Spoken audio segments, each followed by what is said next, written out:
Now, the last part in ADME, that is pharmacokinetic interactions, is excretion, the final compartment of the interactions.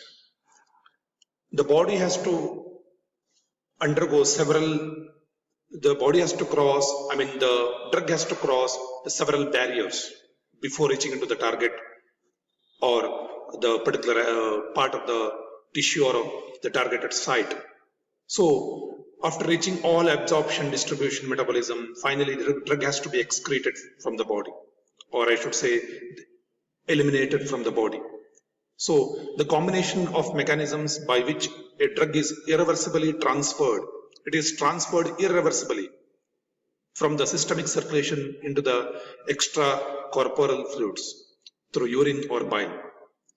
Mainly the excretion takes place by renal or through bile.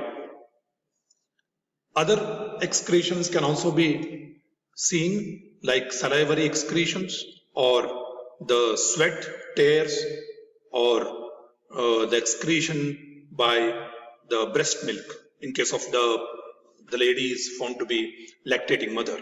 So the alcohol and other gaseous substances are excreted through the mouth. So let us move to the chapter and understand the excretion interactions which are involved.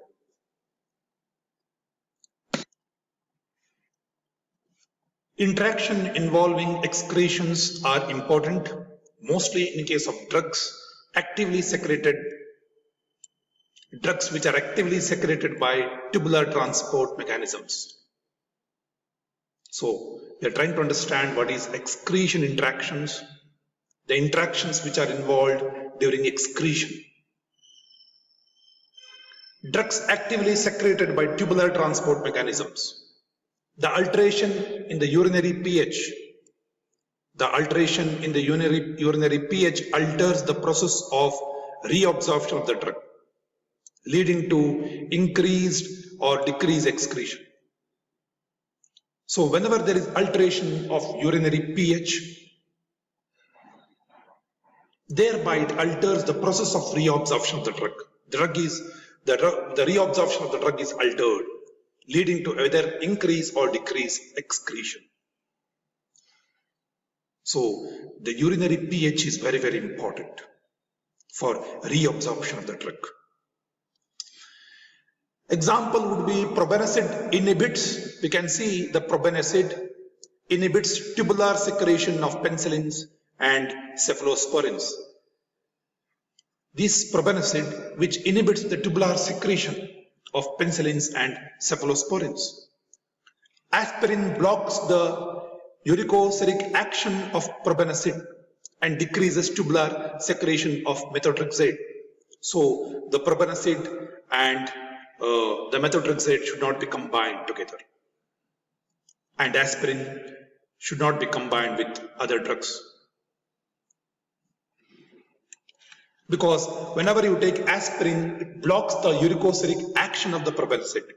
So whenever you take aspirin along with probenecid, suppose the patient is on probenecid and is taking aspirin, it blocks the uricosuric action of probenecid and thereby decreases the tubular secretion of the methotrexate also. So a patient the patient is having the condition of the urate crystals, that is the gout. Okay, the gouty condition, where he is taking uricosuric agents and he is taking the aspirin now. The aspirin blocks the actions of uricosuric action. So the uricosuric action is not happening because of blocking of this, the drug, it decreases the tubular secretion of other things. Okay, so careful monitoring and careful caution is required when you are combining two drugs simultaneously and it is taken. Alkalization of urine. Alkalization of urine increases the excretion of barbiturates. The alkali urine increases the excretion of barbiturates. The drug is more excreted.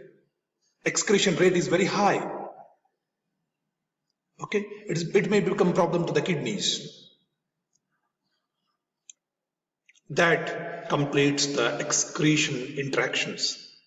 So what we have understood here, the interaction can also happen during excretion, the last compartment of pharmacokinetic principles. So in case of drugs actively secreted by tubular transport mechanisms, all these interactions are seen.